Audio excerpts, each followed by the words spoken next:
মার্কিন president Donald Trump প্রশাসনের দায়িত্ব ছেড়ে দিচ্ছেন বিশ্বের শীর্ষ ধনী এবং টেসলা ও স্পেস এক্সের প্রধান নির্বাহী কর্মকর্তা ইলন মাস্ক।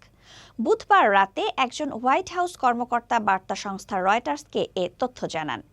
ওই কর্মকর্তা রয়টার্সকে বলেন, মাস্ক প্রশাসন ছেড়ে দিচ্ছেন এবং তার অফবোর্ডিং প্রক্রিয়া বুধবার রাত থেকেই শুরু হয়েছে।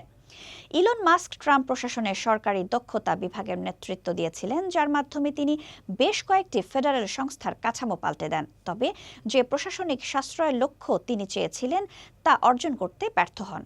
এর আগে বুধবার মাস্ক তার সামাজিক যোগাযোগ মাধ্যম এক্সে প্রেসিডেন্ট ডোনাল্ড ট্রাম্পকে ধন্যবাদ জানান, কারণ সরকারের দক্ষতা বিভাগে বিশেষ সরকারি কর্মচারী হিসেবে তার কাজের সময়সীমা শেষ হতে চলেছে। মাস্কের এই পদত্যাগের সিদ্ধান্ত হঠাৎ এবং আনুষ্ঠানিকতাহীন।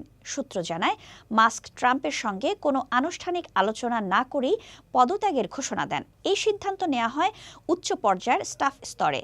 তার বিদায়ের নির্দিষ্ট কারণ স্পষ্ট না হলেও তিনি বিদায়ের একদিন আগেই ট্রাম্পের প্রধান কর সংস্কার বিলের সমালোচনা করেন, যেটিকে তিনি অত্যন্ত ব্যয়বহুল বলে আখ্যায়িত করেন।